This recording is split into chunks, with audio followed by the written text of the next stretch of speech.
Seluruh anggota legislatif DPRD Provinsi Gorontalo turun lapangan melaksanakan reses di berbagai daerah, sesuai daerah pemilihannya masing-masing.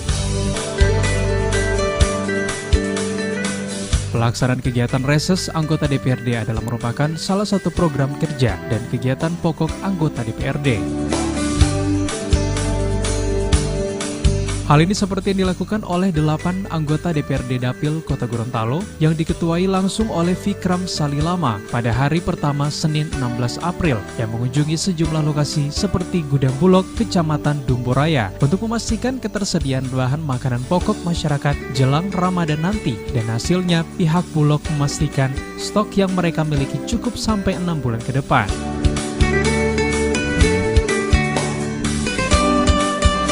Sementara di hari kedua reses, tepatnya hari Selasa 17 April, tim reses Dapil Kota Gorontalo mengunjungi perbaikan jalan di Kelurahan Donggala, Kota Gorontalo. Meski diguyur hujan, tim reses tetap melaksanakan kewajibannya untuk peninjauan lokasi perbaikan jalan tersebut bersama tim dari Dinas PUPR Provinsi Gorontalo.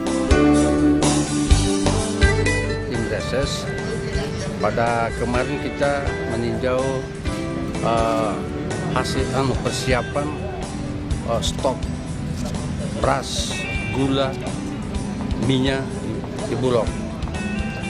Kita tinjau kemarin sejauh mana kesiapan menghadapi bulan suci Ramadan dan Lebaran. Alhamdulillah semua stok aman. Bahkan stok yang ada bisa mengantisipasi 6 bulan ke depan.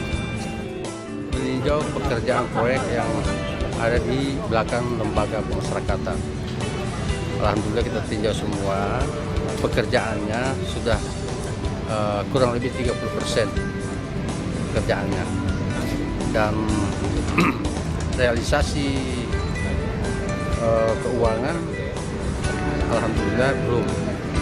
Pekerjaannya sudah setelah turun, pas hujan, ya kita lihat langsung kondisi yang ada di lapangan. Memang air yang dari gunung itu memang dia tidak masuk ke saluran, tapi dia meluap ke jalan sementara dikerjakan itu. Sehingga alhamdulillah kita sudah antisipasi pada saat itu, kita minta PU untuk segera mengantisipasi agar airnya jangan meluap ke jalan.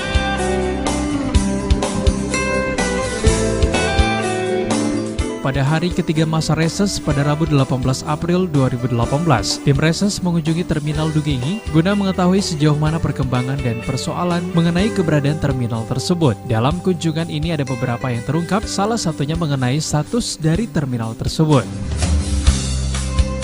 Untuk penyerahan awal perintah undang-undang itu dari pemerintah aset P3D itu dari pemerintah daerah, dalam hal ini tentu oleh Sekda dan Sekrop, diserahkan ke Sekjen. Itu tahapan awal. Kemudian aset itu belum berpindah. Belum berpindah. Aset itu masih menjadi dan tercatat di dalam inventaris pemerintah daerah, baik pemerintah kabupaten kota maupun provinsi. Itu, nah yang besok kami akan laksanakan dalam rangka pengalihan aset itu ingin mempertemukan dari berbagai aturan ini biar ada titik temu untuk tidak salah mengambil langkah. Jadi aset sekarang ini kami hanya mengelola atau mengoperasikan. Jadi asas manfaat untuk operasionalnya. Karena perintah undang-undang segera dialihkan, kami operasionalnya. Tapi sesungguhnya aset itu belum berpindah. Karena masih tahap hibah, proses hibahnya belum. Nah sampai sekarang itu masih tercatat di pemerintah daerah. Ini tentunya adalah merupakan sebuah perjuangan yang cukup lama untuk memindahkan terminal yang sebelumnya di Andalas ke sini.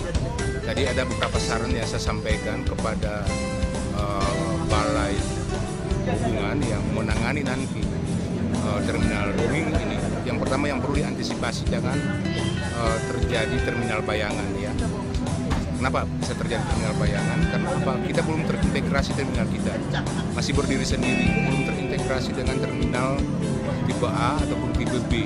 Sehingga mereka yang turun di sini masih agak kesulitan lagi untuk bisa menyambung perjalanan mereka hingga ke tempat tujuan, misalnya ke rumah masing-masing, karena belum disiapkan fasilitas sarana untuk itu.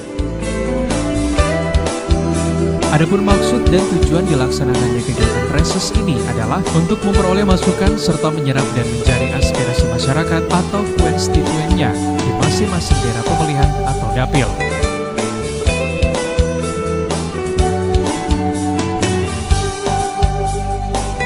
Tim Liputan Advertorial Nusa TV.